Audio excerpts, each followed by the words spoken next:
Hello and welcome. My name is Nate Cap, and thank you for your time and your attention. This presentation is a follow-up demonstration to my Earth Brain and the corresponding Symbolism presentation that I gave back in 2018 at the Seed 3 event. So hopefully you've had a chance to do some review on the topics that I covered in that presentation, so that way you'll be better equipped for this presentation that I'm giving today. Okay, so it's a very necessary prerequisite, and really so is the whole Cubbyhole podcast. So if you haven't got a chance to listen or study either one of those, I definitely recommend that you do so once you've seen this demonstration here today. Okay, so before I go any further, I want to give a big thank you to Brandon Martin and the whole Seed team for getting this amazing event all together and giving me and everybody else such a wonderful opportunity to get together in this web conference for such a very powerful, high frequency gathering. And it really, truly is an honor to be part of this. And this is my 5th conference that I have been part of so far, and it just keeps getting better and better. And I really deeply appreciate it. And I really deeply appreciate all the speakers as well. You know, I know how hard it is to not only learn this information and understand it, but then be able to have the courage to put it out into, the web for other people to hear. And, it's very difficult to learn all the tech and just, having the energy and the time. It takes a lot, but, it really shows how much people truly care. Now, one thing to keep in mind is that there really is no way that I can cover the whole entirety of the overarching topic that I'm going to be covering today because of the time schedule.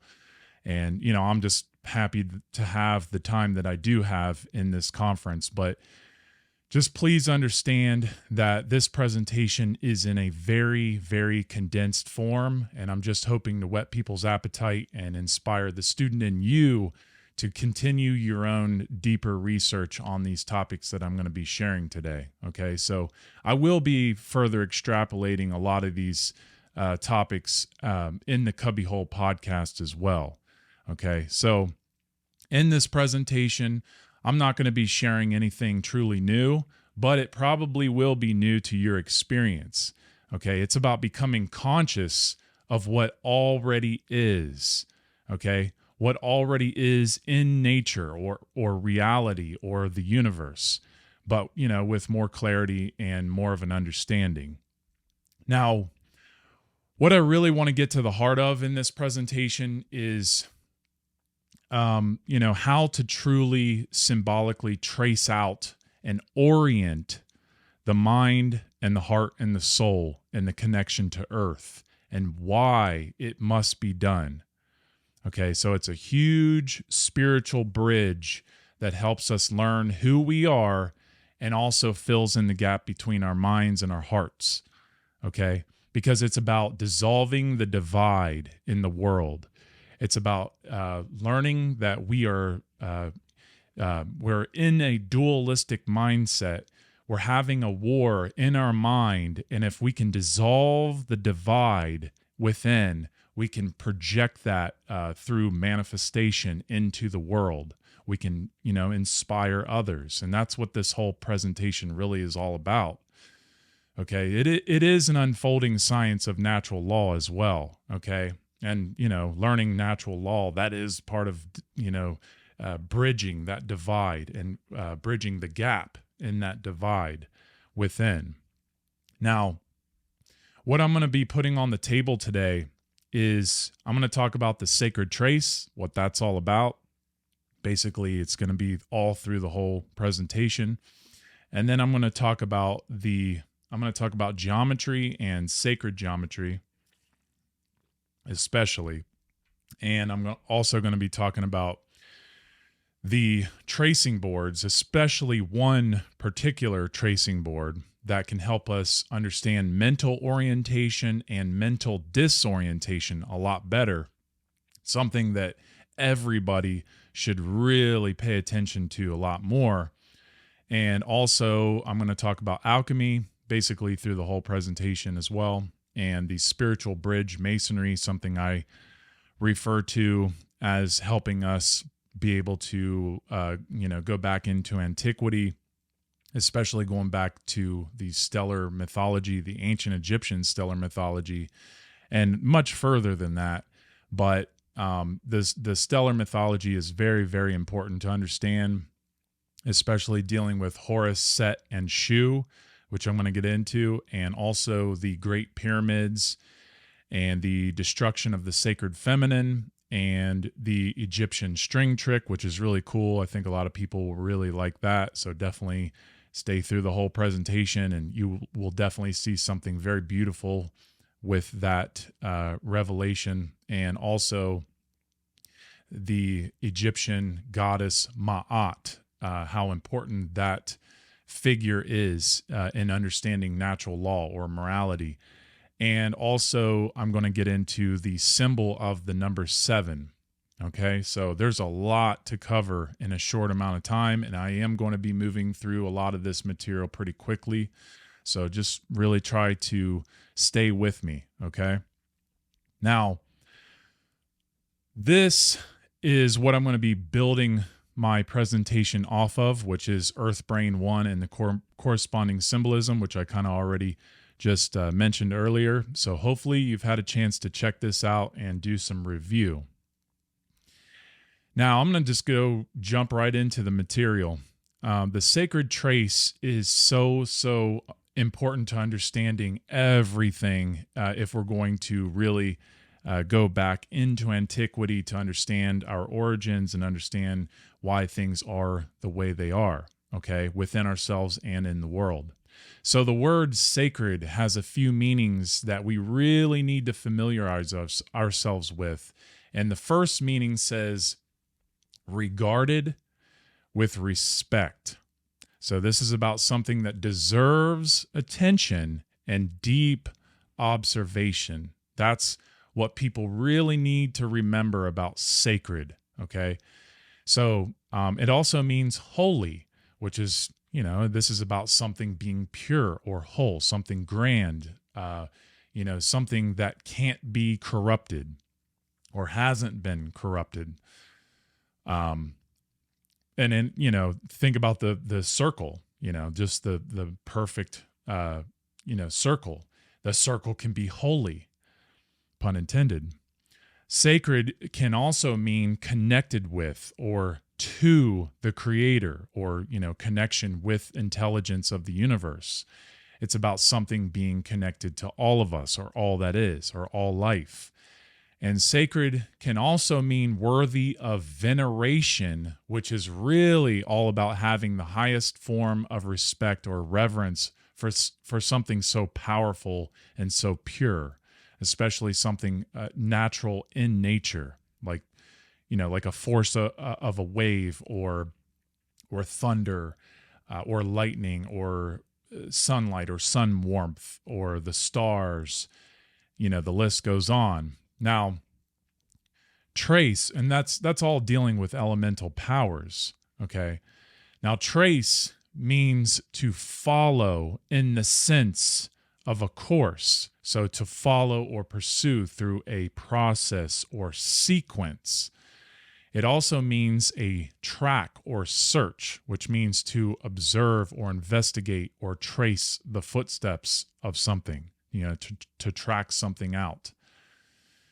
Trace also means to make an outline of something, indicating that something can be discovered through enough evidence or gathering eclectic data or information. And trace figuratively means to ponder or investigate. So in other words, this means to contemplate or think about on, what has been researched or collected. So the sacred trace means to investigate and outline that which is holy.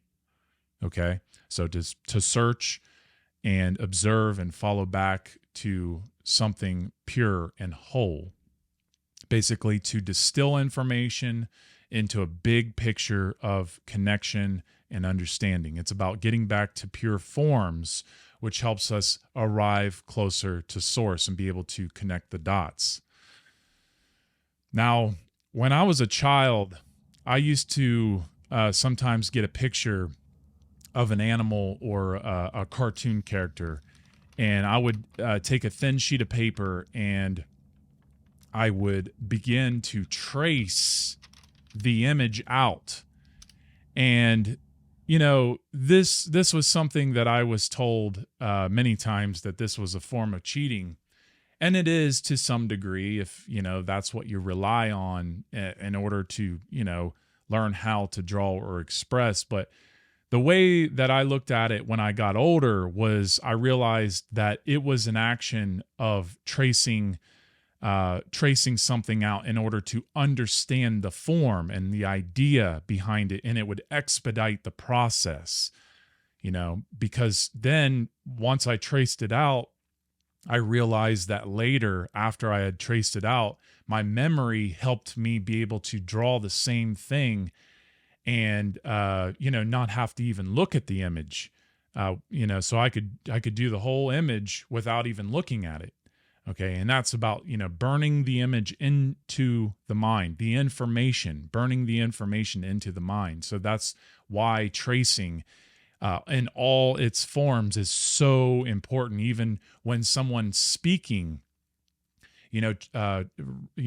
talking, trying to mimic what people say can actually help us understand them and what they're saying even more, right? Or, when, in a book, the same thing, if you read out loud, that can actually help you understand what it is that you're reading. When somebody is asking a question, and for you, if you don't know how to answer the question right away, sometimes it's better to say or ask the question out loud, ask their question out loud. So that way, not only it gives you time to think about it, but also you hear what they're saying with more clarity, and then you're able to respond better. So tracing is just such a important thing all across the board in every aspect, if we're trying to learn, right, and trying to understand.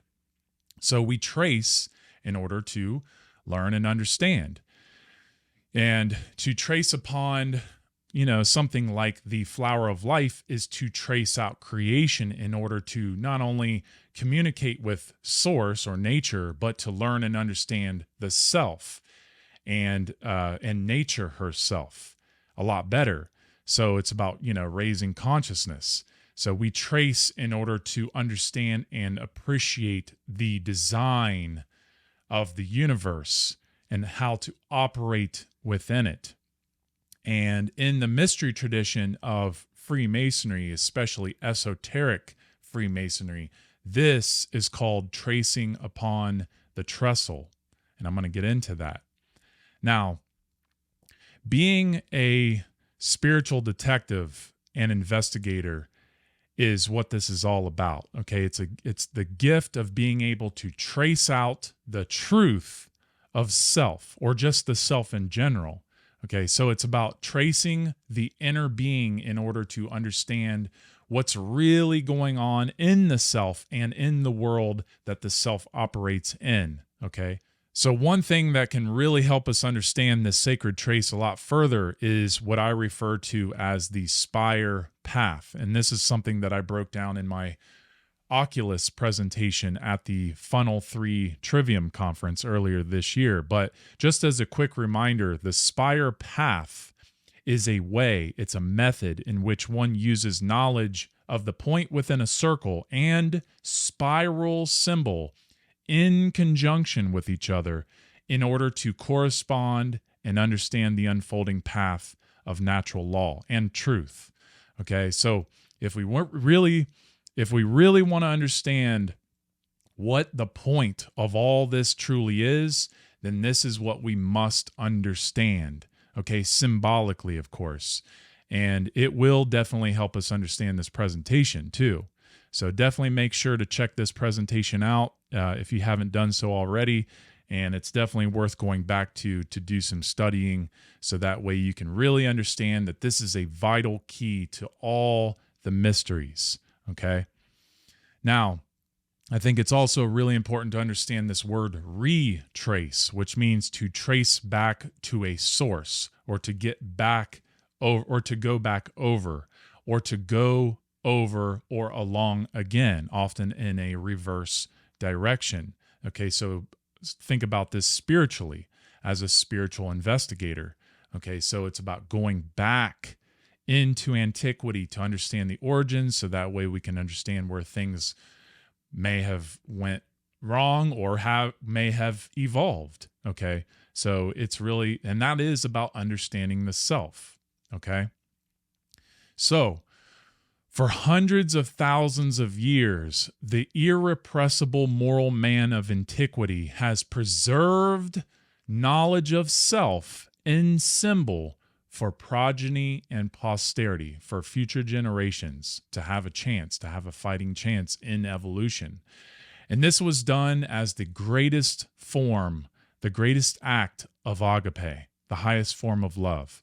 And through many corrupt, passed down rituals, rites, stories, sciences, arts, and traditions, modern man has struggled to find his way back to balance and harmony due to an overwhelming and alarming amount of ignorance, negligence, and apathy. So let's not do that anymore. Let's get back to caring and retracing ourselves, so that way we don't keep making the same mistake over and over and over. Okay, and get back to preserving information. Very important information, of course. Not, knowledge of self. Now, one of the most important ways to put the pieces back together and actually restore care is to basically rebuild the sacred bridge back to our origins and, what's really taking place in our world now. And we can do this through geometry, okay, especially sacred geometry. But we really need to understand this word geometry and where it comes from. And it comes from the Greek ge, meaning earth or land, and metria, meaning, metria, meaning a measure of, and ge or geo also means Gaia, as in Mother Earth. So geometry means earthly measurement. Okay, that is very, very important to understand. And this may seem a little overwhelming in our mind at first, but it's a very, very important correspondence to the human brain, especially. And this is something that we're going to understand as we move forward in this presentation. Now, Plato, from way back in the ancient Greasy days, he said that let no one ignorant of geometry enter right outside the doorstep of the lodge that he was part of at his time. And this quote is really just an allegory, okay? Because if we really truly read between the lines, this message is really just saying that anyone who willfully chooses to ignore the geometry or sacred geometry or symbols, they can't truly enter within the self without understanding the esoteric or the occult, okay? The inner and the hidden, okay? They can't truly begin to see for themselves what is really taking place within themselves and the world that they operate without understanding this. So these people are actually referred to as the unbegun or the uninitiated, and that's who he is actually talking to. Okay, in nature, that's true. So geometry, and especially sacred geometry, is very, very important and necessary to understanding the esoteric or occult sciences. Okay, so that's very, very important to understand. So what is sacred geometry? Well, sacred geometry is essentially the holy blueprint of creation, and it's the genesis and the origin of all form. Sacred geometry is considered an ancient science that explores and explains the energy patterns that create and unify all things, and it reveals the precise way that the energy of creation organizes itself. And this is something that we can see in cymatics.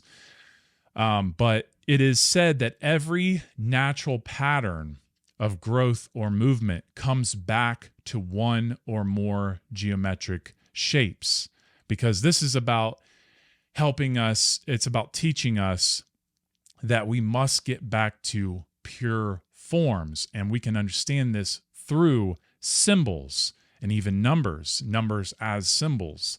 Okay, and this is what's going to help us get closer to source, back to the one.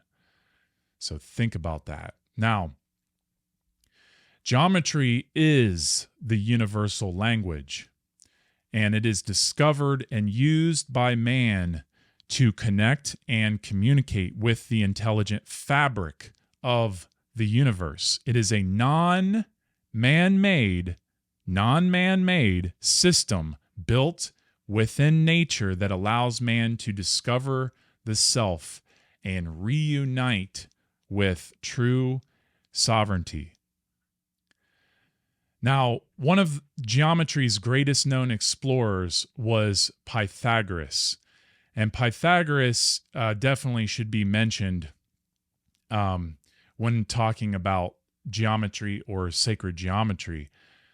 He's definitely somebody who we definitely need to pay attention to when trying to understand the times of Greece with geometry. So the Pythagoreans, the students of Pythagoras, they were early monotheists that defined God numerically as the monad, or the one that is everything. They believed the universe is ordered by the monad in a geometrically precise manner, a belief which was adopted as a cornerstone of Freemasonry. And this cornerstone is something I'm going to talk about as we move forward. It's very, very important. And this resulted in one of the church's many conflicts with the craft. And the church was adamant that the universe was ordered by faith, not by geometry or reason. And, this is talking about the Vatican or the Catholic Church, of course, because, they don't want people to actually think for themselves and use logic or reason, or, they don't want anyone to actually see their true connection to the universe, because then that means that the church would lose its power and, people would actually be more free, and there wouldn't be so much, war and conflict in the world. But, that's only a piece of the whole puzzle of war. Now, sacred geometry is interlaced in the mystery traditions, and the mystery traditions are evidence. They are a trace of sacred geometry left behind as a preserved landmark in symbolic form, which is used for recovering the science of the mysteries. Okay, the mysteries being the story of the self. Okay, this sacred trace can be revealed using esoteric Freemasonry, esoteric Kabbalah, and or esoteric tarot. Okay, so we really have to understand that these traditions in their esoteric form, that's where we're really going to find the true beauty and the true connection. So these mystery traditions allow man to trace out the Creator's universal communication design. They are advanced tools for the spiritual technologies used to unveil the soul. And, when I'm talking about spiritual technologies, I'm talking about things like, the Hermetic principles or green language or retrospect and so on. Now, esoteric Freemasonry is essentially geometry. And in the modern instructions, geometry is said to be the basis on which the superstructure of Freemasonry is erected. It is synonymous with Freemasonry. And I just want to say that anybody who is demonizing Freemasonry, I want you to really, really take a step back and really think about that, because obviously, the fraternities, the lodges, they're very corrupt in our modern world. Okay. And so we have to understand that. But the sciences the symbols, the allegories, the stories, the geometry, that's all part of Freemasonry, especially esoteric Freemasonry. You're going to have to get past the demonization and see the math, okay? Because if you don't see the math, if you don't see the symbols and the geometry in Freemasonry, then you're going to stay ignorant of truth, period. Because this tool of Freemasonry is going to help us get back to origins. It's going to help us understand the ancient Egyptian sciences. I don't see any other way to be able to understand those without Freemasonry, because they are Freemasonry truly in its truest form. Okay, so we really got to get past this witch hunt that a lot of people are on. And, because if you're going to throw out the whole baby with the bathwater, that I definitely do not recommend that. You are going to make one of the biggest mistakes of your life if you do so. So in the later part of the 14th century, the constitutions of Freemasonry are called the constitutions of the art of geometry, according to Euclid, another name that you should familiarize yourself with when it comes to geometry or sacred geometry. And Euclid's 47th proposition is part of understanding. It is the cornerstone of Freemasonry, something that I'm going to get into a little later, but it is very important with understanding who we truly are, especially dealing with the triune brain. Okay, so geometry is an ancient Cometian science, and Cometian is Kemet. Okay, Cometian is Kemet. Cometian means Egyptian. It's an Egyptian science which is synonymous with speculative and operative masonry. Okay, so it's interlaced in everything. It's about understanding the esoteric geometry and the exoteric geometry. Those are synonymous with esoteric Freemasonry and exoteric Freemasonry. Okay, so I want to make that very clear. And these are what's called tracing boards, or you can also call them trestle boards. The trestle is more of the archetype, and then the tracing is about the action of tracing out your soul. Okay, but they're also called lodge boards too, the spiritual lodge, of course. But starting on the left, you see the entered apprentice tracing board, the first degree, and then in the middle, this is the past fellowcraft degree, and this is the middle degree. So everything dealing with the middle in the soul, that's where you're going to find that information. And then, the raised Master Mason degree, the third degree. This is very, very beautiful science, all three of these, and they all go together very well. And this is the art of Josiah Bowring, who was such an excellent, I don't even know if that's the right word to say, because I look at these boards as just, way more than just art and science.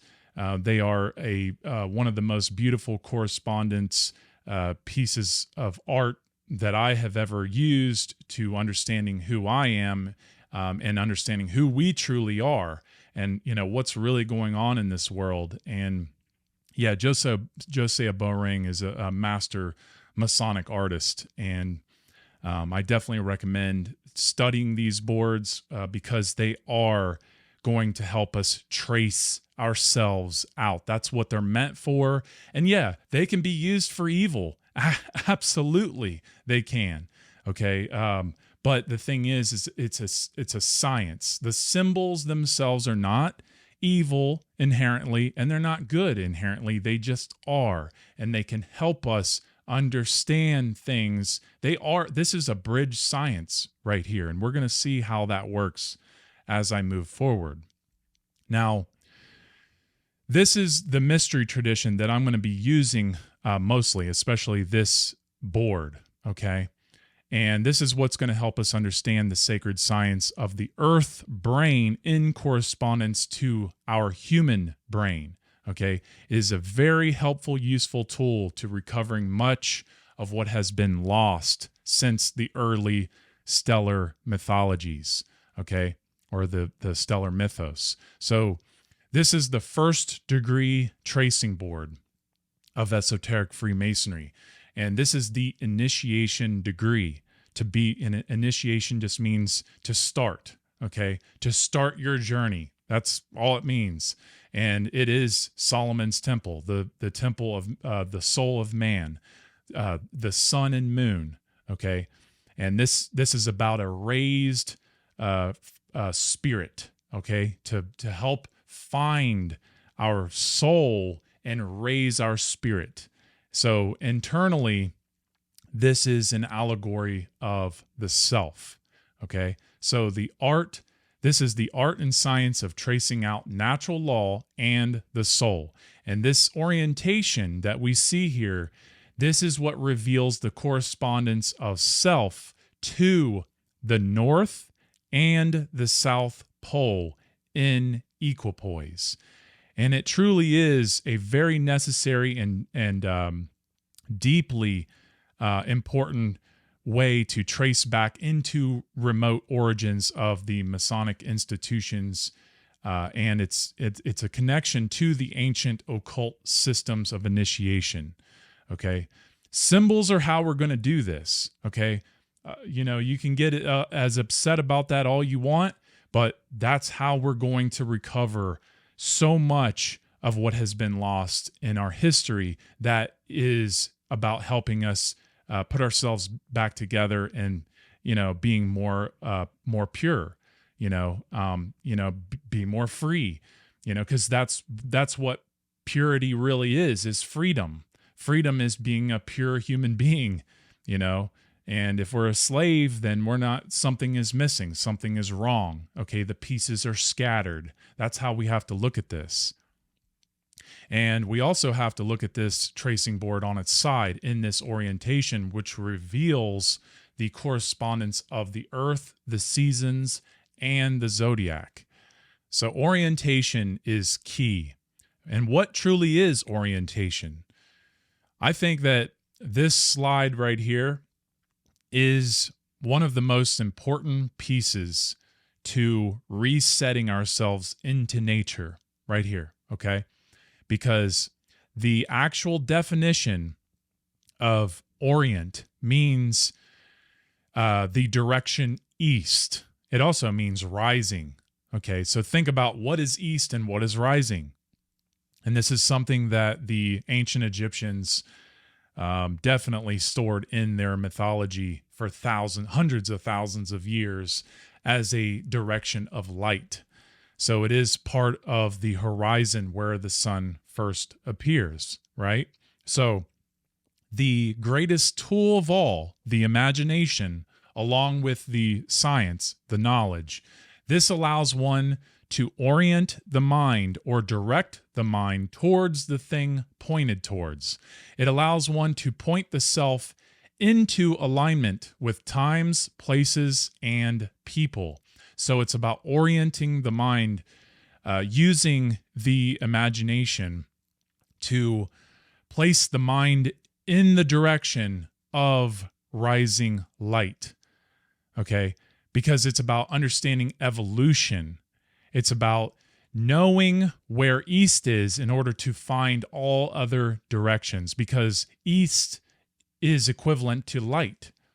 And light, especially knowledge light, is what we need in order to search in the dark with, in order to find all the other directions of the self.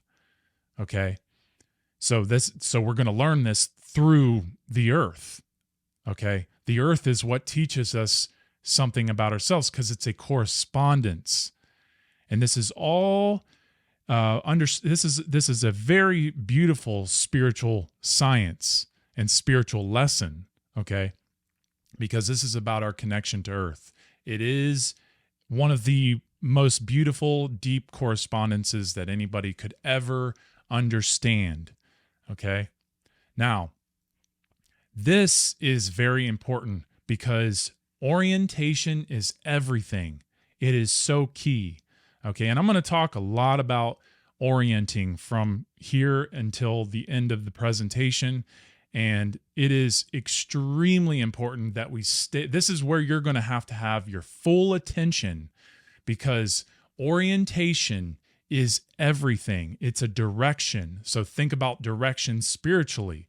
But this is the orientation that most of us are very familiar with, right?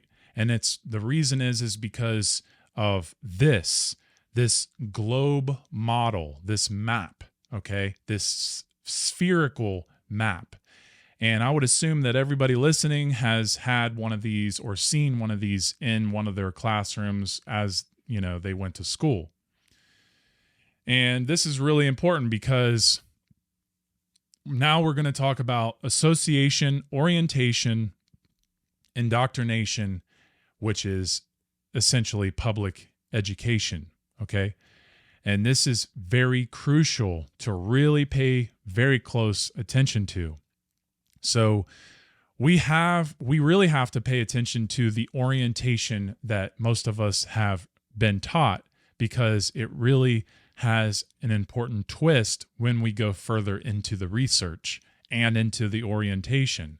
So we have to understand the association with the mental connection between the idea of consciousness and the poles of Earth. So it's a vital interpretation.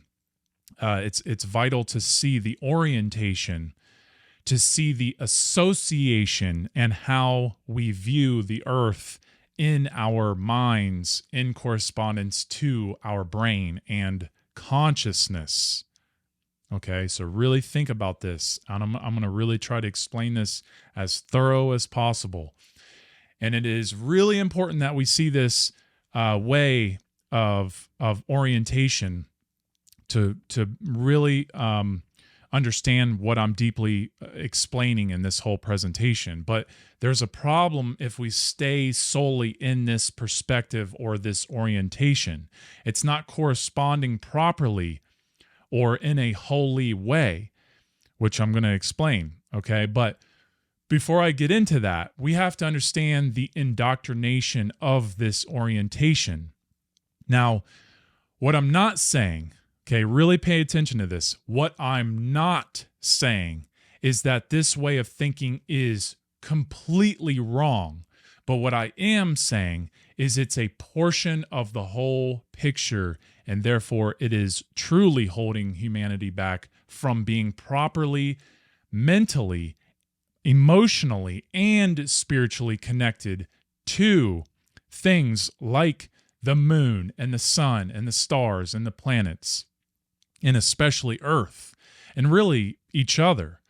Okay, so one major way that we have been indoctrinated into this orientation is that for many years, hundreds of years, the public school classrooms have had a globe that, when looked at, it shows the equator going from left to right and the North Pole on top, the North Hemisphere on top, and the South Pole, the Southern Hemisphere on the bottom, right?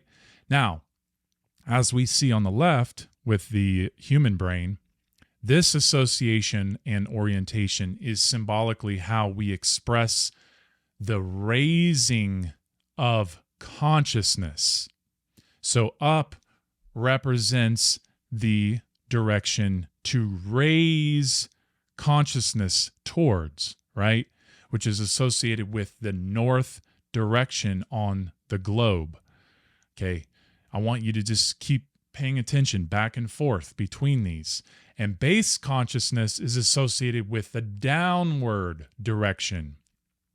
And downward is associated with what? It's associated with the southern hemisphere.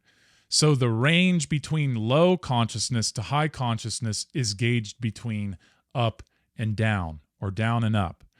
And this doesn't mean that I believe, that this is how consciousness, actually works necessarily, because consciousness is a mental expansion, which is not truly restrained to gravity or some type of direction.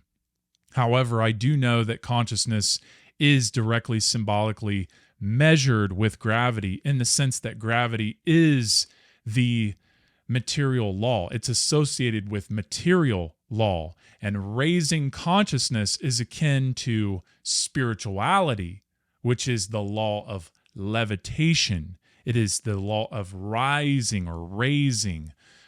So it is an upward, up and down range in that way. I mean, just think about this. Think about the fact that every time we wake up from sleeping, we raise out of bed to what? To light, right? Animals raise to light from their sleep. Trees and leaves and flowers, they raise up to the sun, okay? Now, we also see that the brain hemispheres say west, and west is being left and east is being right. And this is really important when trying to understand religion, something I've talked about quite a bit in the first presentation, dealing with the three major monotheistic religions and their centralized cities that they're in. Being, Christianity is centralized in Rome, Italy. Judaism is centralized in Jerusalem, in Israel, and Islam is centralized in Mecca, Saudi Arabia. And that's why this orientation is very important to understand. Now, because we think left in association with global map, we tend to automatically associate left with west and east with right, okay? So this is really important to see and pay attention to because it creates a mind that separates the West from the East, the Eastern cultures and their religions, right? The West cultures and the East cultures and their religions. So really think about that. And as I go through more of the content, we will see how this orientation really holds up. Now, on the right side of this slide, we see the globe and all the directions that we know and understand. So if we really dive deep into the sciences of the ancient Egyptian mythos, dealing with the elemental powers, being, the nature gods or nature gods, Horus and Set, and so on, these gods are sciences to unraveling and further understanding this mystery. And it's very, very difficult without proper orientation. But the point that I want to make here is that the North is associated with masculine, which is associated with materialism. And masculine energy is centralized in the upper region, in the North, as a result of this orientation. And so subconsciously, we associate up with, you guessed it, materialism as a result.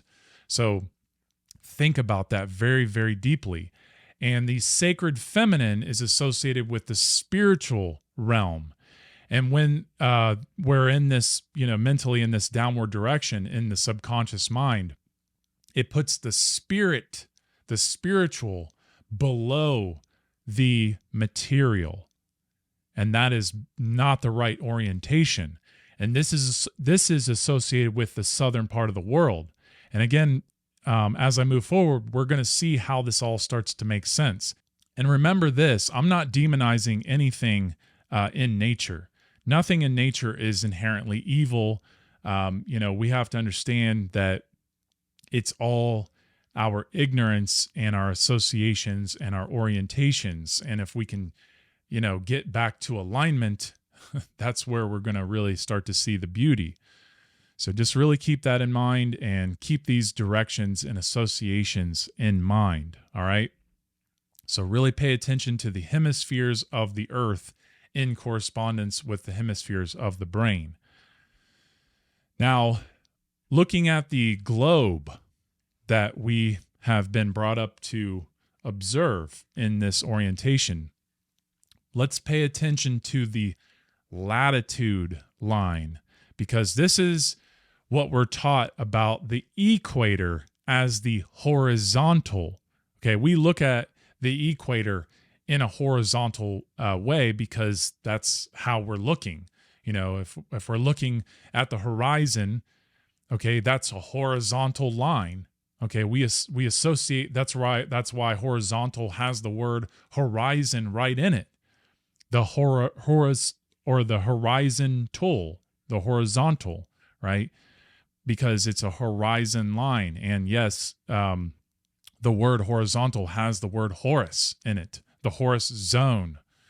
And it doesn't really make that much sense in this orientation, okay? So we have to really pay very close attention to this latitude line. And as you have seen in this slide, I put quotations on up, left, down, and right. And we're going to really start to understand this, why I put those quotes on there as we move forward. Now, while lines of latitude run across a map west to east or east to west, the latitude indicates the north and south position of the point on Earth. So it's a divider line, which is the equator, right?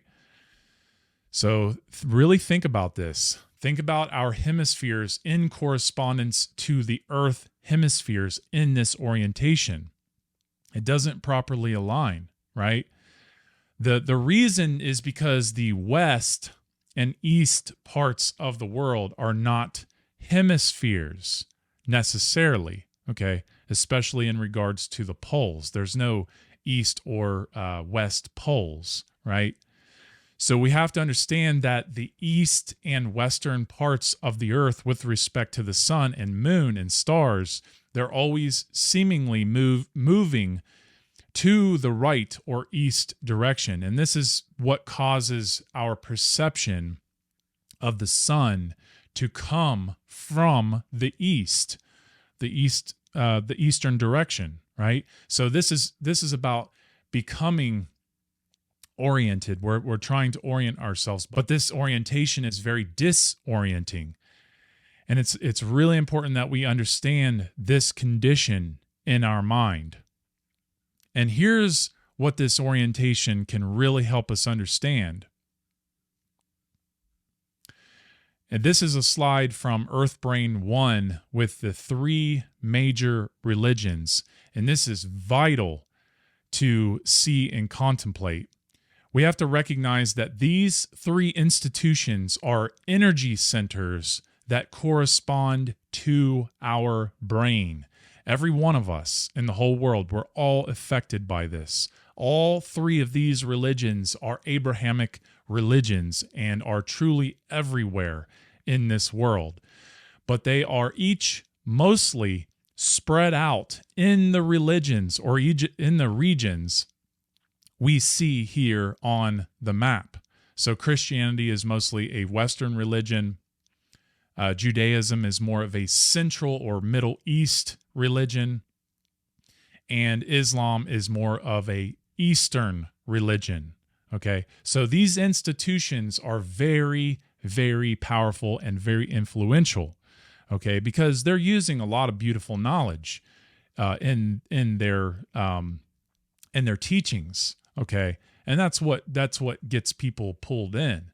Okay, so, but we also have to understand that these institutions that are running these religions are the people who have taken part in these institutions all through history, a lot of the people have done some extremely vile and horrific things that are just a bad reflection of these religions, okay?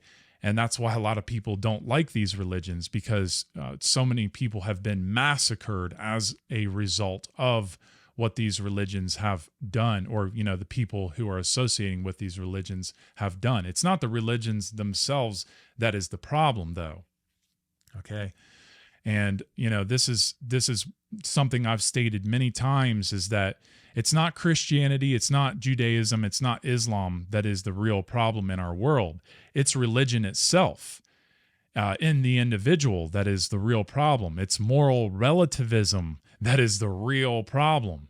It's also the religion that most people believe in all across the world, which is that man is the lawmaker, which is a huge, huge problem.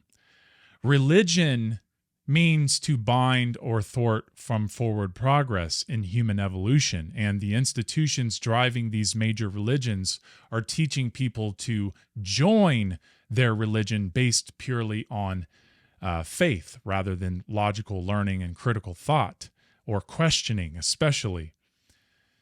It's all based in fear.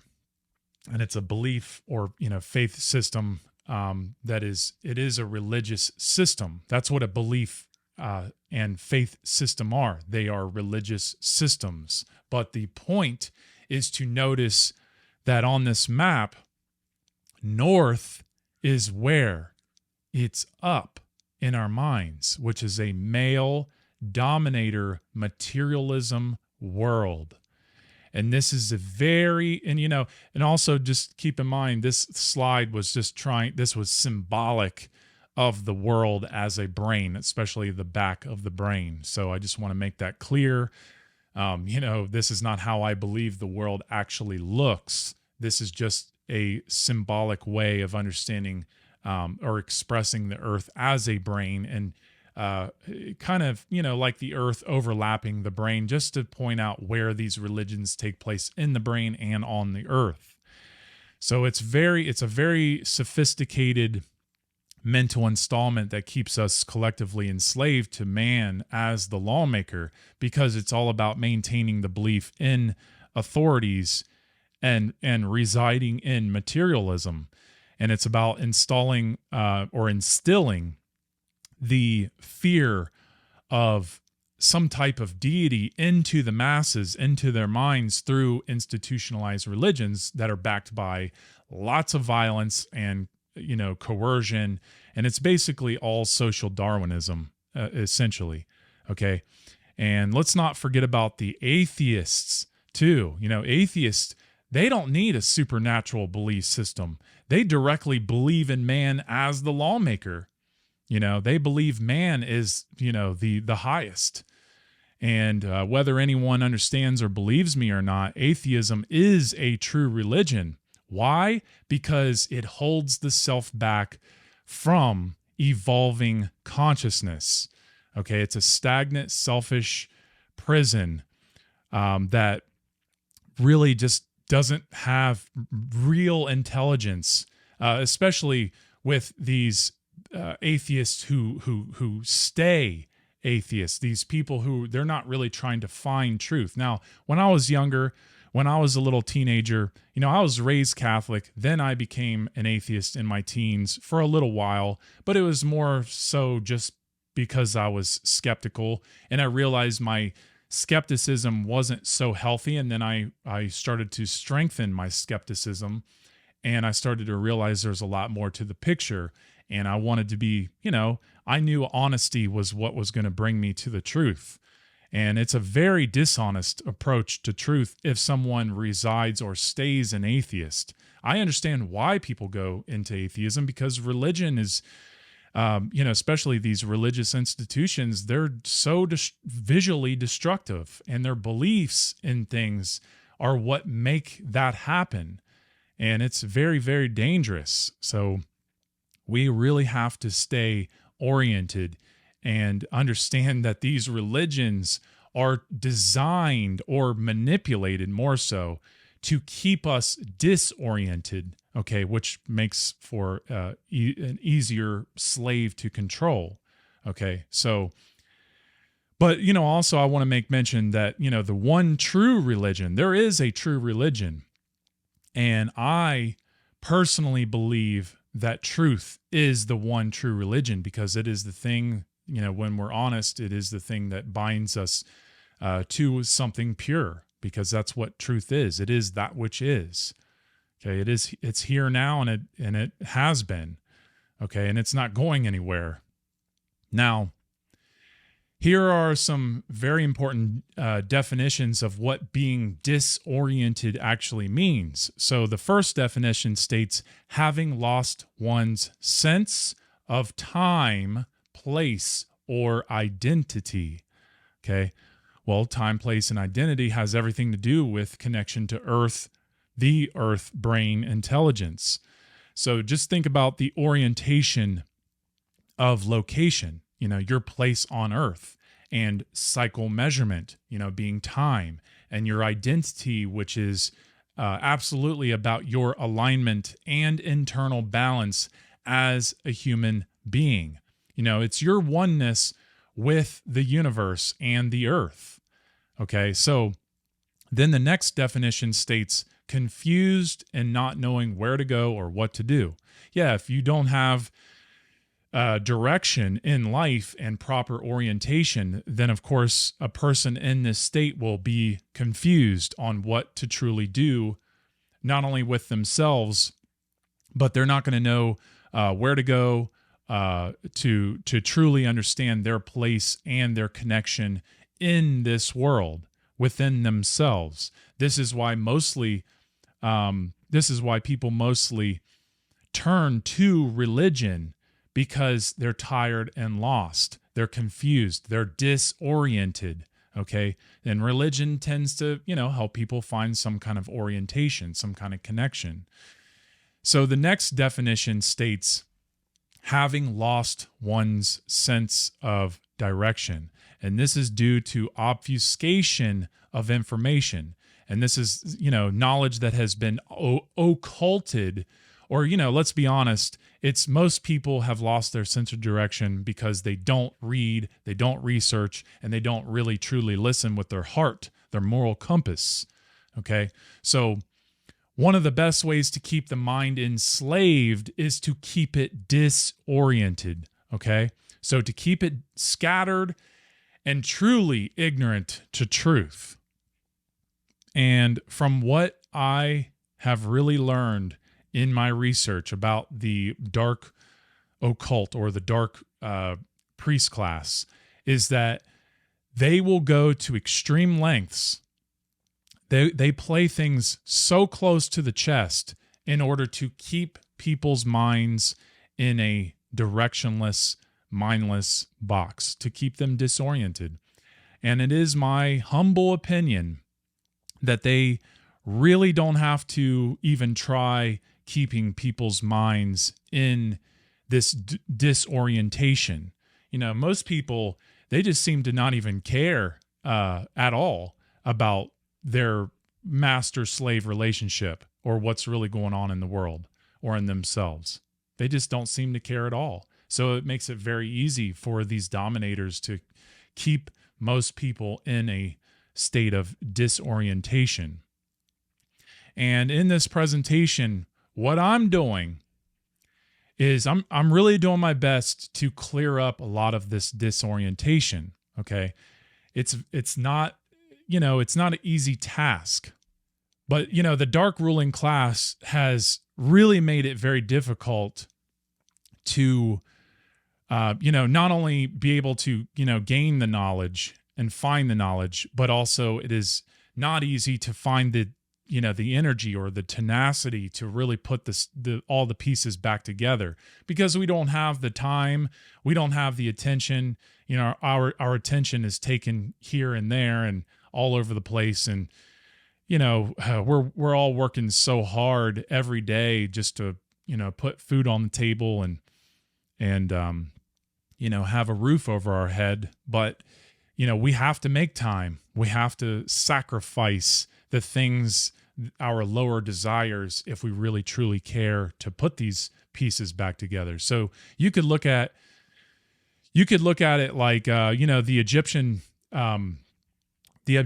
god, the nature god Osiris, is essentially like an archetype for rememberment, because our collective soul connection to nature has been dismembered. It's been scattered all through the earth. And we must remember ourselves by reconnecting. But you can also look at it as the same thing as being disoriented. And we must reorient ourselves back to nature, back to earth. Also, just remember the word news. News is an acronym. The word news, north, east, south, and west. And what does the news do to our minds every single day, to most people's minds every single day, it scatters the information in the mind in all directions. So it's taking the mind in all directions. That's what the news does. That's what mainstream news does. So people get stuck in the news and they don't realize that their mind is being taken in all different directions. So now overlapping the human brain with the globe can help us understand the correspondence with the poles, north and south. North and south, to the left and the right hemisphere. So the equator, and this is something that, I really just want people to see now this is a different type of orientation. As you can see, the equator is vertical. So it needs to be understood in correspondence to the brain hemispheres, with the vertical line being the latitude line. So before it was a horizontal, now it's a vertical. So we have to understand both, okay? That's all I'm trying to get to. That's all I'm trying to help people see. And this is what we're not taught in public schools. And this helps us understand that east is also up, especially because it's about the alignment of, with the path of the sun, rising up, in the east, okay? Because it's about being oriented. It's about understanding that down is in alignment to the sun, going down in the west. So rising up in the east and going down in the west.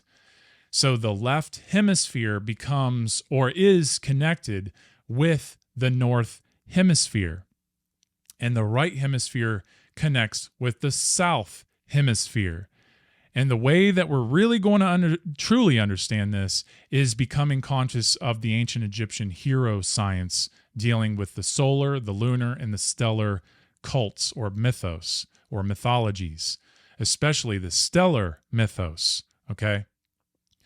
But another science that will grant us access to understanding this alignment to Earth, to the Earth brain, is something that I've covered in my last presentation, Oculus. And this is the spiritual alchemical process, which means going from darkness to light. So it's about orienting the mind. It's about starting out in the sacred feminine, okay? The aspects of consciousness, which is about beginning. It's the beginning of the journey in the circle, okay?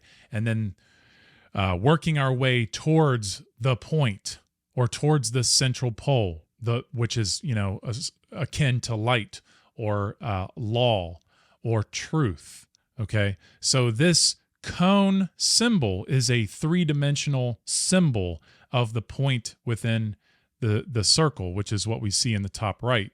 And adding the spiritual symbol, the spiral that you see going from the circle to the point, this is what generates the bridge, which is, essentially just the journey of the self. That's what it represents. And this spire ritual is the ritual of life. Okay, it is the spire ritual, the spiritual. Okay, it's what I refer to as the spire path, which is about aligning to the fixed point, which is exactly what universal light or law truly is. It's natural law. It is the law that helps a human being recognize their role on planet Earth. So this is why nature will always help us find the truth if we observe and stay honest and listen very deeply, very carefully, okay? Now, I'm showing this symbol because I'm going to show how it works with both of the orientations of the planet in our mind. That's why we see that up equates to east and north, and down equates to west and south. Okay, so I'm helping preserve the knowledge in this one symbol. But up is also a direction on its own as well. So is down. Okay, so we have to understand that too. This is all about staying oriented and really paying attention to direction. All right. So staying true to the orientations and, the Hermetic principles and the aspects of consciousness, I've created this image to show the orientation of what we all have programmed into our mind, which is the cone pointing left, the horizontal. Okay. So pay attention to the horizontal going, from right to left, the south to north, which is associated with the sacred masculine. The north is associated with the sacred masculine. And then the base or oval part on the right, it's really a circle. It's supposed to be a circle, but it's about understanding it's circular. And this is associated with south, which is associated with the sacred feminine, okay? So this is what we all have been taught. And as far as I know, and as far as I understand, it's only half of the picture. So really, I'm trying to paint a full picture here. So in the middle, the vertical, the cone going west to east, down to up, or up to down. This is what we really have to try to get people to also orient themselves with, okay? So remember what I said about the sun raising in the east, which is akin to the rising light of consciousness or enlightenment, which is up, okay? To be raised up. And of course, the sun going down in the west is akin to base consciousness and darkness. And, darkness is also associated with ignorance. That doesn't mean darkness is ultimately ignorance either, okay? I just want to clear that up. But it's associated, it's symbolic. Because it's about being in alignment with the Earth's equator and the sun and the moon and the stars, okay? So here, I put the globe overlapping the brain in this same orientation, with the equator being the vertical, matching the middle brain, and the middle brain is the corpus callosum. And then the point is that if we match our brain hemispheres to the Earth hemispheres, we can see our solar system much different, right? Because it's more of a balanced connection to Earth, okay? Because it's about understanding, the sun, rising through the middle and, and falling through the middle, okay? That's what we really have to use our imaginations to see, to stay oriented, okay? Now, this little animation is just to make a point with orientation of the sun, rising in the east in alignment to the equator, right up and down.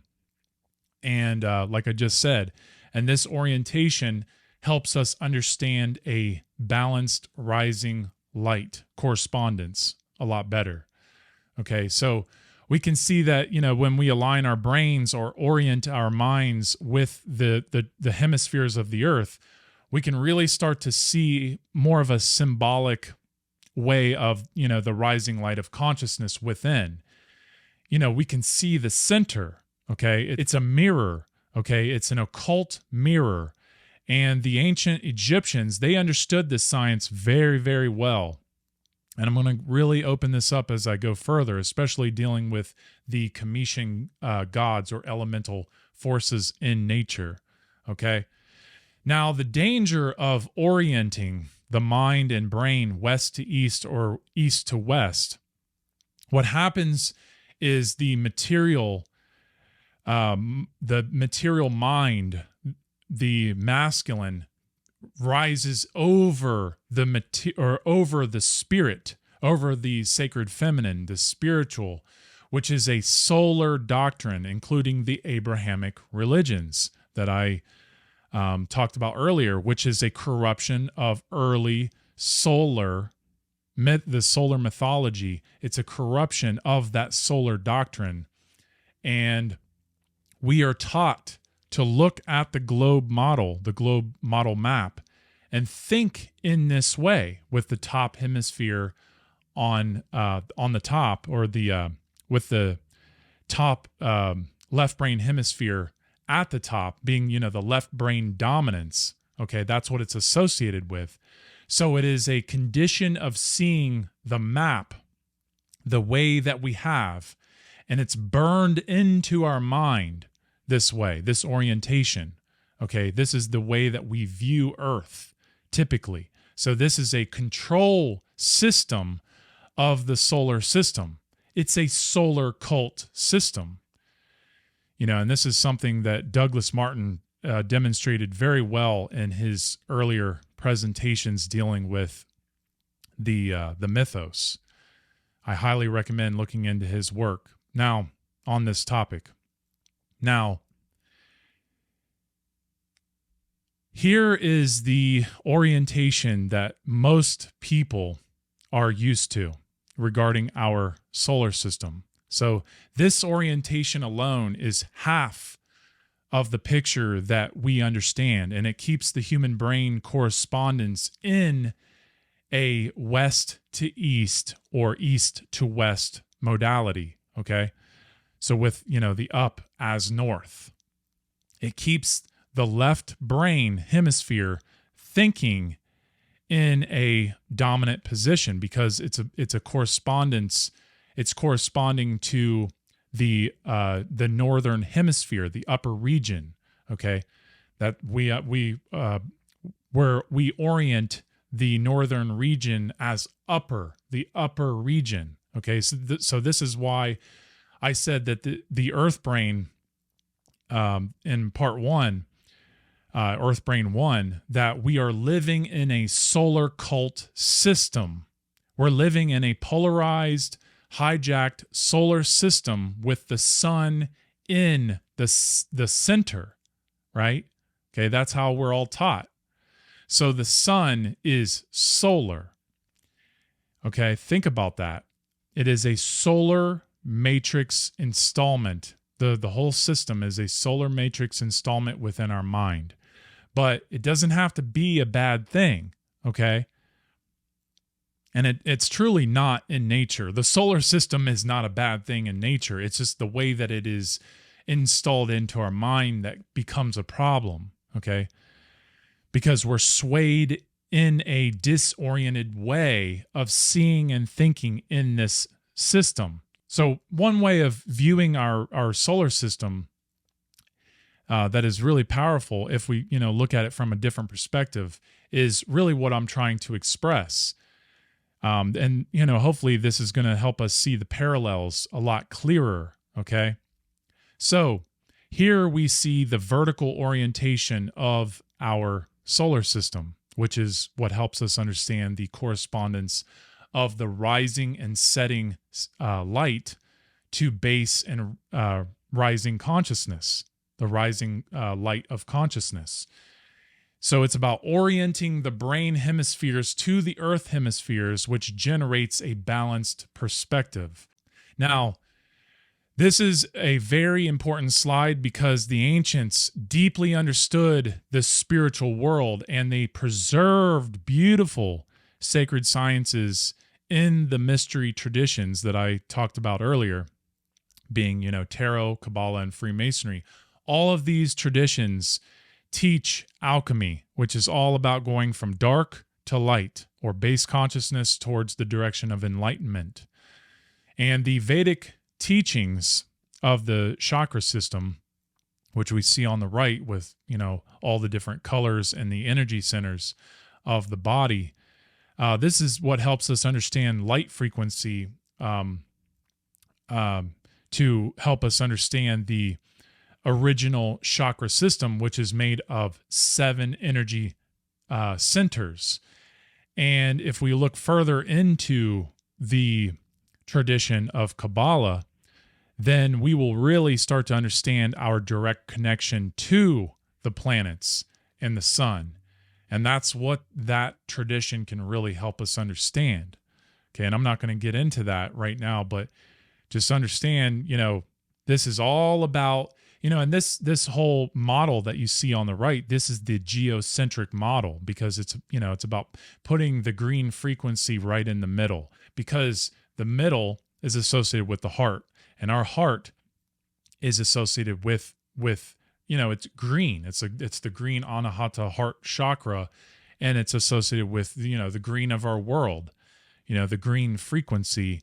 And therefore, and think about the word heart and earth, they're an acronym of each other. Okay. So we have to really understand these models, and, even looking at the way that I oriented, Saturn at the bottom as, the base metals of alchemy going towards gold being the sun. Okay. That is very, very important to understand, because it's about understanding that Saturn is the furthest planet out, especially with the naked eye. And, this is how the ancient Egyptians understood it, as a science. Okay. So there's a lot that goes into that, but to really understand darkness and light better in consciousness, especially by orienting our mind, we can really see that light is symbolically in the direction of the celestial lights, specifically the sun and the North Pole star Polaris, okay, which is about understanding the stars that never set. Okay, so Polaris as a pole star is vital to understanding, because not only is it part of the the 7-star northern polar constellation known as Ursa Minor, or the Little Bear, but it is the star that never sets from the perspective of the northern hemisphere, which is exactly what the ancient Egyptians were venerating as the all-seeing eye, because it never went below the horizon. Okay, so it is the most northern place in the night sky that never went below the horizon. We have to really understand that, because, this is the inception of the all-seeing eye. So this star, being part of this constellation, this became what's known as the Most High in the stellar mythos some 300,000 plus years ago. So the north is associated with the left brain, which is masculine, where we, see the point of the horizontal cone pointing at the Little Bear constellation that we see on the left, the Most High. And the sacred feminine aspect is associated with the south, because it's associated with the right brain. Okay. So the north and the south together, joined by the equator and the rising sun in the east, up at the top, this represents both hemispheres in equipoise. So the rising sun symbolizes and corresponds to the raising consciousness, or, inner light, with, both hemispheres in unison. Okay. And of course, from our perspective on Earth, the sun going down in the west represents darkness and ignorance. But there's a lot more to this. And I put the bird's eye view of the pyramid to show the 4 directions, or, 4 corners of the earth. And this is how we can understand the 4 corners of the earth, because the pyramids are a directional map, okay, with the 4 directions. North is always associated with darkness, because the pyramids are in the lower northern hemisphere, okay, right above the equator. Okay, they're not below the equator, they're not on the equator, they're above the equator. And they receive the least amount of light on the north face of the, on the Great Pyramid. Now, this part is really important, because it's dealing directly with the tracing and what I refer to as the spiritual bridge masonry, okay? And I want to show where the letter, the symbol E, the capital letter E, where it not only truly originates from, but also what words have manifested from this word that really has a great connection to understanding this tracing board a lot further. And it's all about orientation. We have to pay attention to the directions of the board, okay? So as we can see, the capital letter E stands for east, it stands for equator, it stands for equal, it stands for equipoise, it stands for earth, it stands for education, it stands for Egypt, it stands for equilibrium, it stands for El, as in, the creator, the Hebrew word for creator. It also stands for the number 5, which is associated with Osiris especially, but the 5 goes very, very deep. And, that's dealing with the stellar mythos, which I'm going to get into a little bit later. It stands for erect. It stands for ether. It stands for eye. It stands for entered, as in entered apprentice. It stands for enlightenment and equinox. And it also stands for esoteric. And there's a few other words, but I just wanted to make mention of that. I won't have time to, go through all of these and explain each one and how they all correspond, but it's very beautiful when you really see how it all connects. Okay. Now, this is what I refer to as spiritual bridge masonry. A bridge is a linking pathway between two opposing sides, often separated by a void or a gap. So just think about what I just said with the hemispheres of the brain. Okay, so spiritual bridge masonry is all about building or bridging the unconscious to the conscious, or earth to heaven, or material to spirit, or internal feminine to internal masculine. Okay, so esoteric Freemasonry is the geometry or bridge that helps us understand the solar, the stellar, and the lunar mythologies that hold so much of our pure connection to source and sovereignty and essentially freedom. So it's a timeline back into our prehistoric past. Okay. Now, the stellar mythology is really, really important to break it down just so we understand what it's about. Okay, so stellar means of or pertaining to the stars. Mythology comes from the Greek mythos, meaning a narrative, a story, and logos, meaning speech, which refers to a body of stories that attempt to explain the origins and fundamental values of a given culture and the nature of the universe and humanity. Okay, so it's a body of stories told and venerated in the stars. Okay, so venerating, means to honor and respect the holiness of something. Okay, something I explained earlier. But myth is a story. It's something that is always happening and repeatedly told. And history, when we're talking about, myth, also I wanted to make mention is, when we're talking about myth and mythology, ology means the science of, or the science that is part of something. So it's a story, it's a science of the story, really. That's what a mythology really is. And it's something that is always happening and it's always repeatedly told, okay? And history is literally, it is literacy. It's something that has literally happened. So a myth is a representation of natural forces on the grounds of likeness in nature as a some type of useful archetype. So the likeness is the sameness of what is being represented. Okay, it's not exactly, but it has the sameness. It's the same when we listen to what is being described or presented. If we listen in between, okay?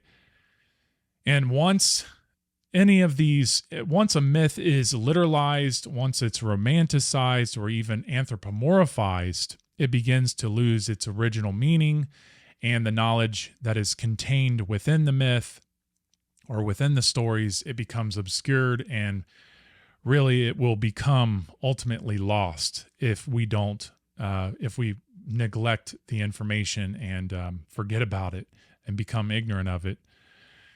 Now, in the stellar mythos, this was the first original hero cult. And the basic reason this hero cult began was to raise consciousness into a higher type, or into an evolved being or human being. So in the beginning stages of their astro mythology, the ancient stellar Egyptians first divided the heavens into north and south, and that means that they were divinizing in the stars, the mapping of the stars, the uranography, okay? And between the two jackals, or poles or eyes, these were the poles, the ends of the pole, right? The one pole, the axis, the axis pole. This is the straight line from the North Star or North Pole to the South Pole, okay? Or vice versa. But Set and Horus, they were born brothers. They were born twins of the great Mother Earth. So both were the first two Cometian heroes, okay? But just also keep in mind that Set was the firstborn, okay? And Set was associated with black or darkness, which came first, okay? And this is very crucial when understanding alchemy. We have to understand alchemy in this way, because darkness comes first, then comes light. But the stellar people, they venerated in the southern hemisphere first, in the southern circumpolar constellations first. And they did this around, this was a 26,000 year cycle, also known as a great year cycle, okay? And this is a precession of the equinox, something that we understand as the Earth's wobble, okay? So keep in mind that the South Pole also doesn't have a visible star like the North Pole. So that's another key point that I just wanted to make. But the primitive stellar people, supposedly they evolved somewhere south, but close to the Great Lakes of Central Africa at the beginning of the Nile River. And as they migrated north, where they realized the equinox or the equator, because, there were, two pole stars, north and south, this became the earthly mount. Okay, so just imagine standing on a mountain and being able to see the northern circumpolar constellations, the North Pole stars, and then being able to see the South Pole stars. This was considered the earthly mount. Okay, this is what we know as the equator. Okay.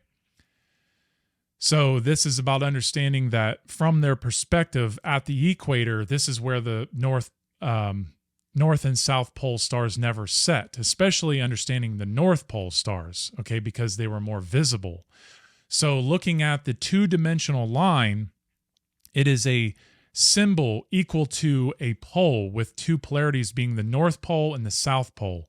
But after realizing these pole stars, the stellar people, they venerated in both the South and North poles, dark and light, as a biune god, okay? And then, or a biune elemental power. And then from there, they migrated north, closer to the north, but not too far. And they venerated in the northern polar constellations, especially dealing with, the little bear, the Ursa Minor, the 7 stars that never set, the constellation that never set. But it was also looked at as south being the bottom and north being up, because the little bear was venerated as the most high. Okay. So the constellation having, Polaris at the center of the North Pole and migrating in a, forward direction out of the south towards the north, this indicated an upward direction. So just keep that in mind, and I'm going to really explain this a lot further as I go. Now, Shu was the third hero child of the great Mother Earth, generating the first Cometian Trinity. Okay, so this is where the Trinity comes from, or the Great Spirit, which is elemental. Okay, so he came into being when the hero cult people arrived to the equinox regions of Central Africa. So this was a place of no latitude where the pole stars were to be seen upon the horizon. This made Earth as a mount, which raised the vision of seeing the North Pole Star and the South Pole Star from the equator at the same time, which is what I just explained. Okay, so Set and Horus were elemental powers which began to have conflict with each other, being darkness and light, drought and rain, and so on.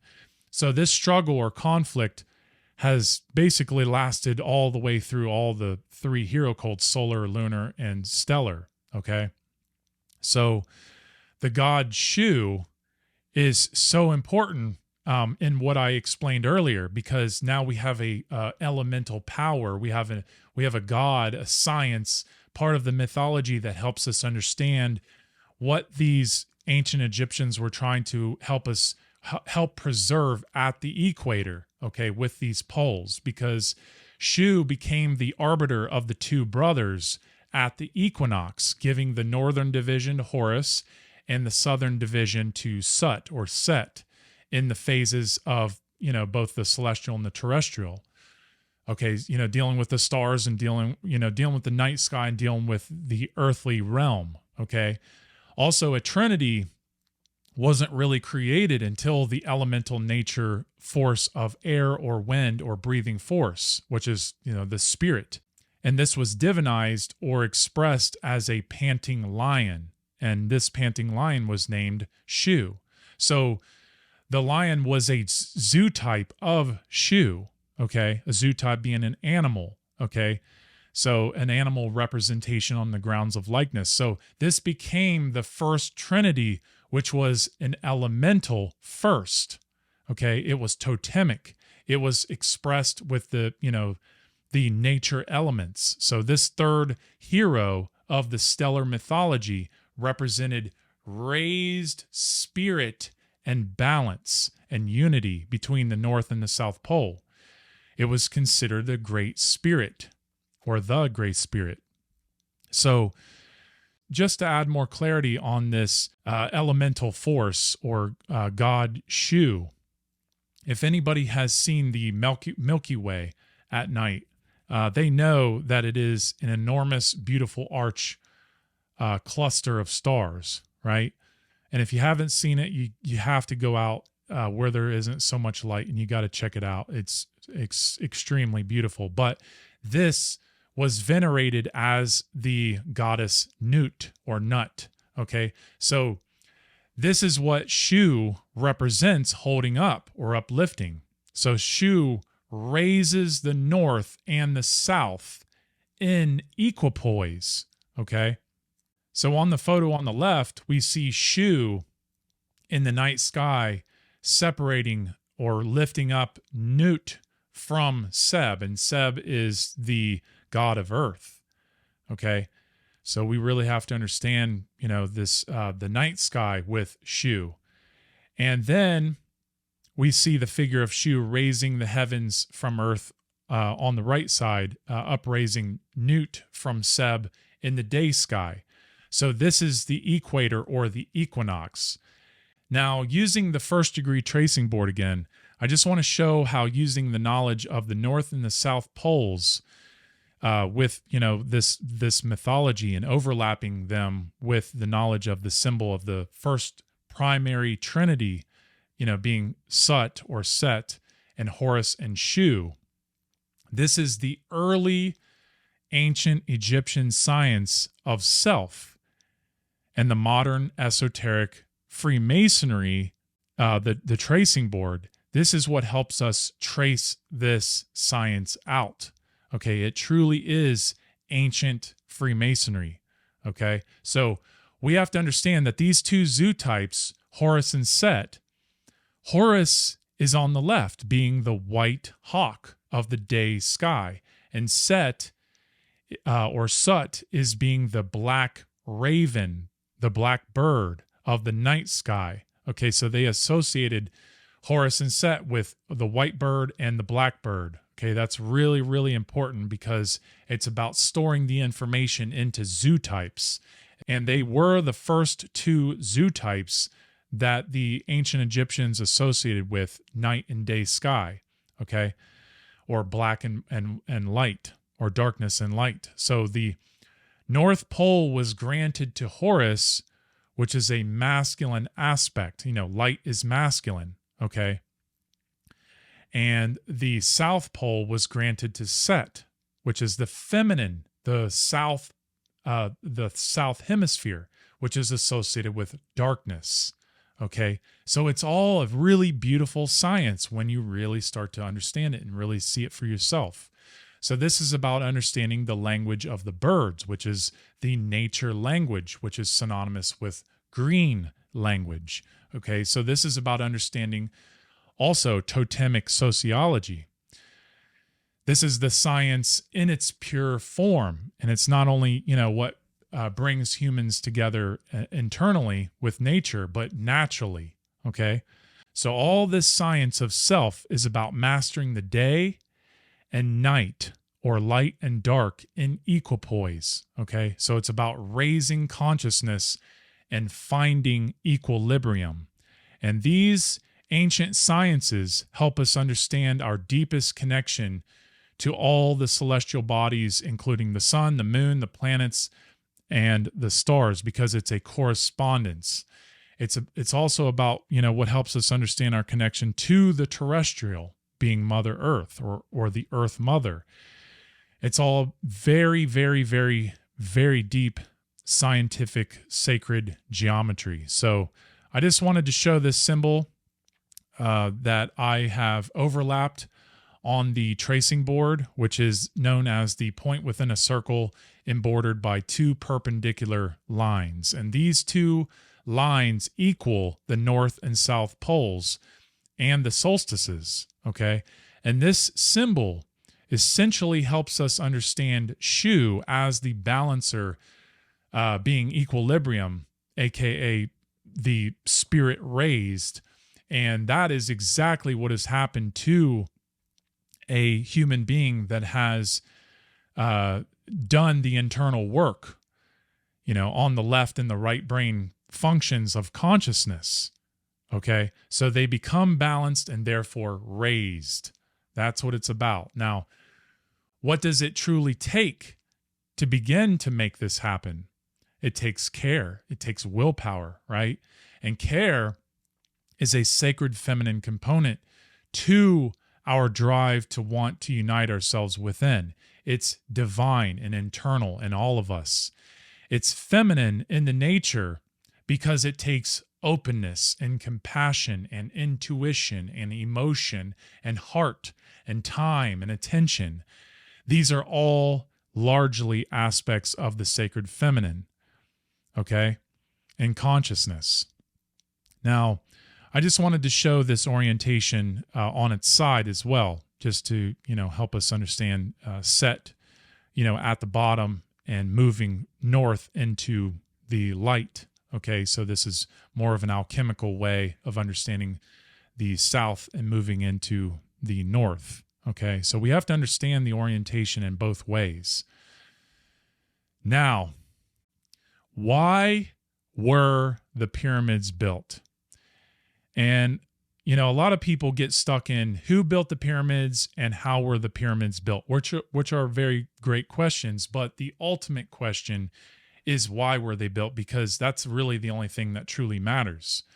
Okay, so the stellar priest class built the pyramids not only as a robust temple for preserving the lesser and greater mysteries, which, you know, the lesser mysteries is dealing with the 7 and the 5, and it's also dealing with you know, the greater mysteries, which is dealing with the 12, okay? But it was also a way to preserve mental orientation to the earth, okay? because this is something I've been talking about the whole presentation. And once we understand the orientation to the earth through the mythology, we can really start to gain our balance back as a species. But they also built these symbolic monuments as a contingency, as a warning to future generations, because they understood the danger of dialectical polarization. Okay, they understood the dangers of, dark and light going to war with each other, and they knew that the solar material dominance comes from venerating in the day sky, east to west and west to east, in the north hemisphere. Because, again, like I said earlier, is that the stellar people started in the southern region, the southern part of Africa, the southern hemisphere of the earth. Okay, and they were venerating in the uranography, the mapping. They had an uranography mapping of the stars that they venerated in the southern circumpolar constellations in the South Pole, around the South Pole. And then what they did was they moved north, and that's where they started to recognize the equator, and they started to see the North and South Pole. And then they went north further because they recognized that going from the south in the dark, they were only going towards light, and therefore they went towards the North Pole, recognizing that the north had the circumpolar constellation of the Little Bear, which is the 7. Okay, and so they knew that there was a North Pole star that never set. Okay, and this was recognized as going from down to up, from south to north. But they venerated in the night sky. They had an uranography, a mapping of the north sky to help them stay oriented, okay, and help them understand how to evolve their sciences of the mythology. And then when they did that, they recognized that there was a danger in dialectical polarizations of, dark and light. So what they did was they created the science of Shu to bridge that, to help them understand, because it's a correspondence to our inner self, to bridge our sacred feminine energy and our sacred masculine energy together, to unite them, to wed them. Okay, so they built these pyramids to warn that if, we were venerating in the night sky or in the day sky is dealing with what? It's dealing with light. It's dealing with the sun. Okay, so the sun is very, very important because it is masculine. The sun is a penetrative force. It is light. Okay, so if we're in the northern hemisphere, okay, if we're venerating more in the northern hemisphere, which is associated with light, and then we're venerating in the day sky, then we're not venerating in the night sky any longer. Okay, so, this is why, Christianity, or all the Abrahamic religions, essentially, especially Christianity, venerates in the day sky, because it's dealing with a solar deity. So when we started to go into, when the stellar people built these pyramids, they knew that if we went too far north and we venerated in the day sky, what we were doing was creating too much of a masculine imbalance. Okay, so that was the warning from the stellar. But then when we went into the solar mythos, or the lunar and especially the solar, it became corrupted. And so the warning that they gave has, it's already passed, but it's still there. We can still realign ourselves. We can still get out of this if we recognize this imbalance of the material world, okay, being the solar. Okay, we're in a solar cult right now, and if we become conscious of this imbalance within us, we can actually do something about it. But it's about understanding that they knew that we had to put the triangle on top of the square, because triangle on top of the square is the 3 over the 4, which is spirit over material. Okay, and that's why they venerated into the northern night sky in the circumpolar constellation of the Little Bear, because it's the 7. And so the 7 is dealing with the 3 points on top of the 4 points, the 3 spiritual over the 4 material. And when we venerate in the day sky, we are subconsciously putting the square on top of the spirit. We're putting materialism on top of the spirit. So that's what we have to get back to understanding. That is the danger that they were warning against. Okay, and Douglas Martin did such a fantastic job at explaining all of this in his earlier work. And I highly recommend that you look at his work further to really investigate that. Now, the destruction of the sacred feminine is the result of what has happened since we went into venerating in the day sky, when we made the sun the most high. Okay, because that's what it's about. So for the past 70,000 plus years, at the beginning stages of the corrupted solar cult, the sacred feminine in all its forms has mostly been obliterated, lost, or occulted by the ancient and modern dark priest class, which has kept the majority of the world's human mind in a Western and Northern thought, okay, in the Northern Hemisphere with the Abrahamic religions especially, okay? So we can really start to see this, and we can really start to appreciate this and understand this if we start to orient our mind back to being balanced. And it takes a lot of work to do that, okay? So there's a lot that goes into this destruction of the sacred feminine, and there's no way that I can really go fully into it right now because of time. But I just want to make a few more points before we finish. Actually, a lot more points, but Eckhart Tolle said, if the balance between male and female energies had not been destroyed on our planet, the ego's growth would have been greatly curtailed, and we would not have declared war on nature, and we would not be so completely alienated from our being. And I agree with that. I don't necessarily agree that, the energies have been destroyed necessarily, but in our minds, they certainly have to some degree.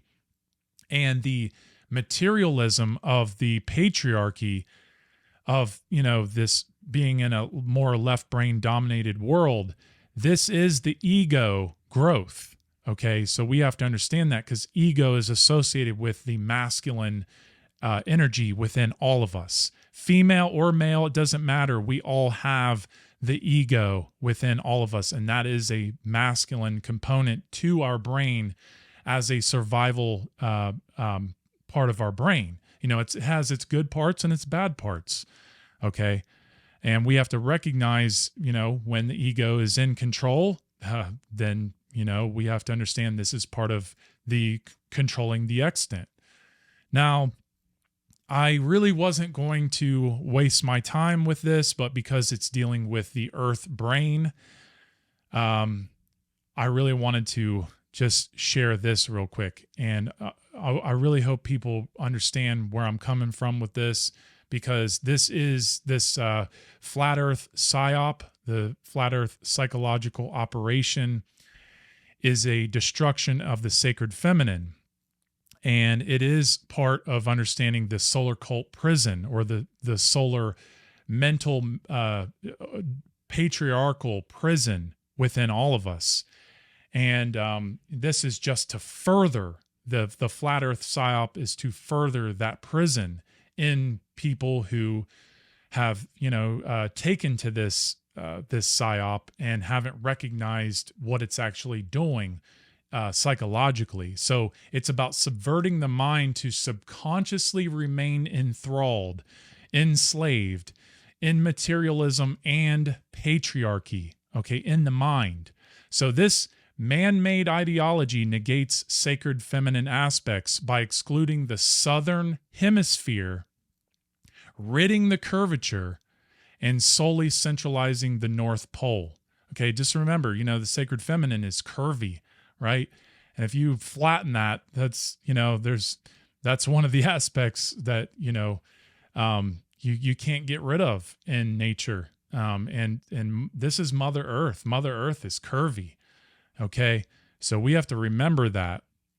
And it's also negating the southern hemisphere. It's centralizing the North Pole, which means centralizing the patriarchy, and it's centralizing the male domination and ego.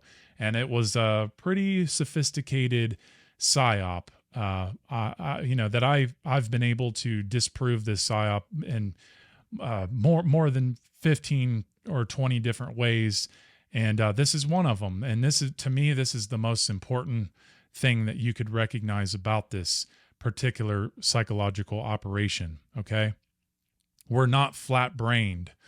Okay, but something that is round and flat that we should be paying attention to a lot more is the zodiacal wheel, the zodiac wheel, and the astrological science stored or distilled within it. Okay, and it's very important that we understand the astronomy and the astrology associated with it as well.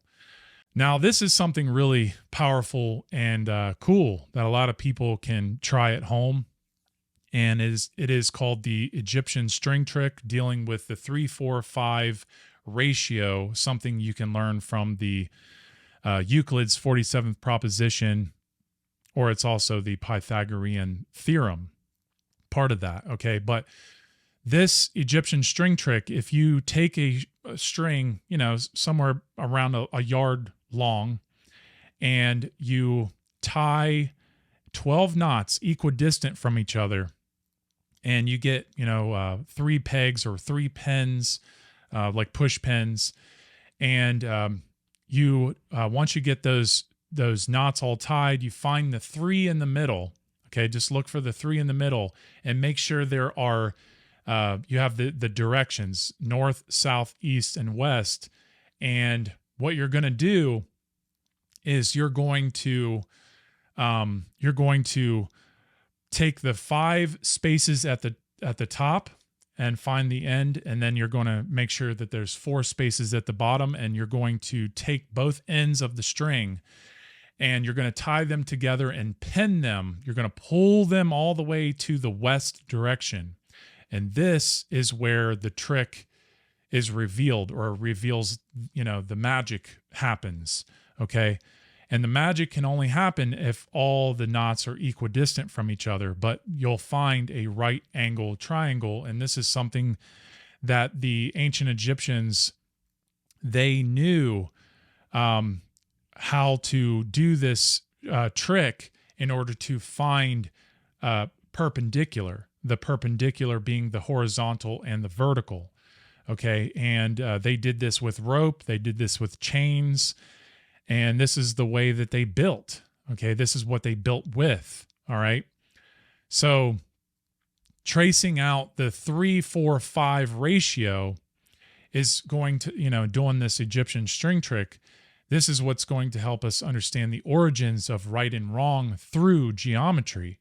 So to true one's behavior, or to act correctly or right, is to symbolically adjust one's behavior to a right angle, which is made of a perfect horizontal and vertical meeting point, thus a perpendicular. Okay. It's the knowledge of how to form a square without the possibility of error, which has always been accounted for as being the highest importance in the art of building. Building, even if you're building a building, like the buildings downtown in your, local city, those buildings or houses are built with this knowledge. Because if you don't build with a perfect horizontal and perpendicular, then your building is not going to have a solid foundation, and it can tip over easy or collapse or whatever, and that's not good. Now, this is very important because it is about having the knowledge of the difference between right and wrong, which is the highest importance in the art of building the life that we manifest on earth under natural law. And this is the secret of the master builder. Okay, so we have to understand that every perpendicular forms a right angle with its straight horizontal and vertical lines. We then find the primitive roots of the words right and wrong, meaning straight and crooked or oblique. So this is where we get the idea of, if someone is doing something wrong and they're stealing from someone, they're a crook or they're crooked.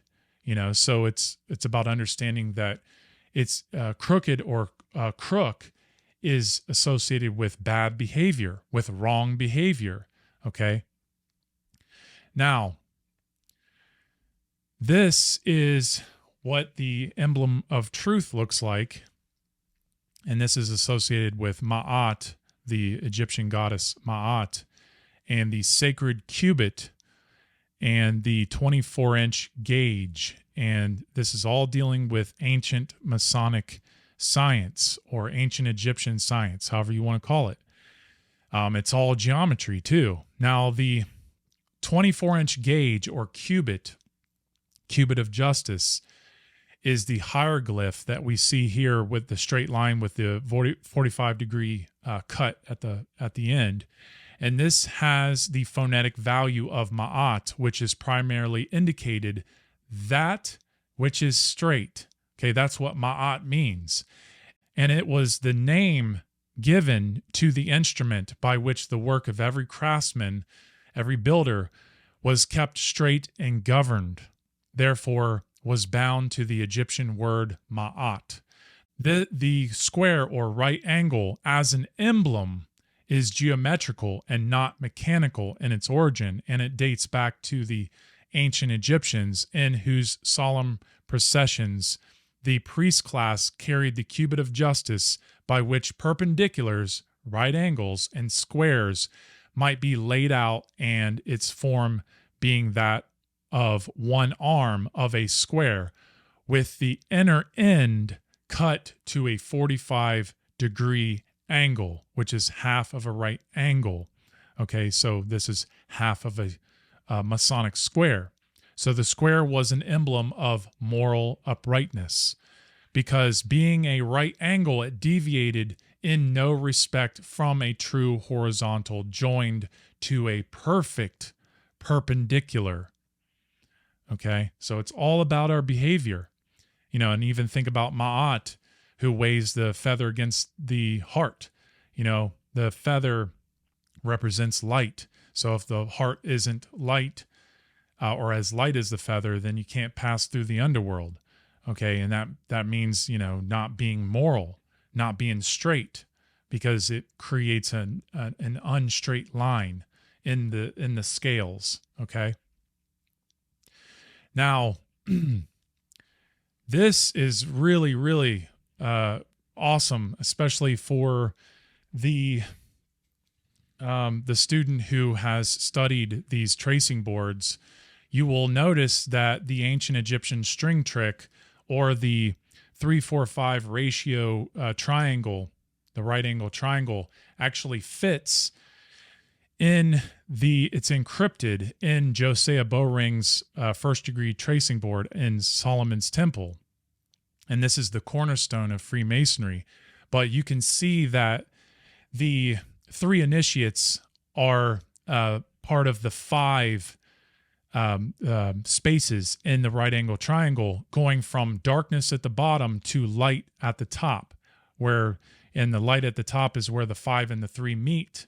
And then the right angle is created at the lunar side of this tracing board. And that is very crucial to understand, because this is about understanding where to find the 7 in this tracing board. Now, there's 2 7s in this tracing board. One is reverse, which I'll let you find. And the other one is what I'm trying to get at here, is to help us understand, because the G in Esoteric Freemasonry, it stands for a lot of things, but you can find it in this tracing board by understanding the phonetic value, okay? Because it's about understanding that the lunar has the moon that you see, the crescent moon, is the sea. It's a symbol of sea. And it also has the 7 stars around it, which are the 7 stars of Pleiades, which are the 7 sisters. But this, and this is a feminine aspect, but it's about understanding that this is the corner that where the 3 and the 4 come together. Okay, so those 7 stars are the 3 and the 4 together. This is about the reflection of the 7 of the all-seeing eye, which is the circumpolar constellation of the little bear, which is the 7 stars. Okay, so this is the G, because it's about the C and the 7, because it's about seeing the 7. Okay, that is the G symbol. The G, the capital letter G, is the C and the 7 combined. Okay, so that is why we have to understand this with this 3-4-5 ratio. Okay, and it's a very beautiful encrypted science. And if anybody really truly sees it, so much is going to open up for you, and you're really going to appreciate and be able to go further back into the lunar mythos, especially. Okay, but it also helps us understand the stellar, because the stellar is passed down in the lunar and into the solar. So I want to show this real quick. Now, the ancient Egyptian mythos is made of the 3 hero cults distilled into this one emblem of the 3-4-5, the Egyptian string trick. Okay, and it's a very beautiful science because the 3 hero cults are the solar, the stellar, and the lunar. And the stellar is dealing with the 5. Okay, and this is what's going to help us understand Osiris, the ancient god Osiris, the Neter god, as the number 5, associated with the number 5. And this took place, the stellar mythos took place some 300,000 to 150,000 years ago. Okay. And the lunar is dealing with the 7. And the 7 is holding the 5. It supports the 5, but it's holding the stellar mythos within it. And this took place 150,000 to 100,000 years ago. Okay. And then the solar mythos lasted 100,000 years ago up until now. Okay. And this is the 12 knots represent the 12 greater mysteries, which encapsulates the whole emblem that we see here. Okay. And it's very, very beautiful. It's very important. And it's what's going to help us find equipoise within ourselves. Now, natural law, the L in natural law, the reason that the L is uppercase is because and this can be, this is demonstrated, this is as simple as I'm going to make it, is that the 3, the spiritual, always goes on top of the 4, or on top of the material. Okay, so we have the 3 spaces and the 4 spaces. Okay, and so once we understand these, the 3 over the 4, this is triangle on top of the square. Okay, this is what builds a perfect temple within. Okay, this is what builds a balanced temple within. Now, this 7 comes first before the letter L, because, you're dealing with the G. The G comes first before the capital letter L, and the numerical value of the capital letter L is 12. And 12 is the what encapsulates all of the hero cults, and all 3 of the solar, lunar, and stellar cults into one emblem. Okay, so man's law is the reason man's law is lowercase l law, because it's materialism. It's dealing with the 4. Okay, so we have to understand that if 4 is on top, if man's law is above the spirit, that's what we get. We get man's law as a result. So if we want to live free from man's law, we're going to have to bring our spirit. We're going to have to put that triangle on top of the square, each and every one of us. Well, at least most of us. Okay, because a lot of us, we're too rooted in our ego, and we're not going to go without an enormous fight. And that's probably what it's going to take. And I don't want it to go there. I want people to just become conscious and get back to balance and get back to harmony with nature. That's what I want. I don't want it to have to go to war. War hasn't really solved much, maybe for short amounts of time, but that's never going to amount to any kind of evolution in the human species. But this is what is going to evolve us, is the internal wedding. Okay, this is what helps unite the world. Each and every one of us really has to take our internal wedding more serious, and it's what's going to help us really truly find agape and really truly find love.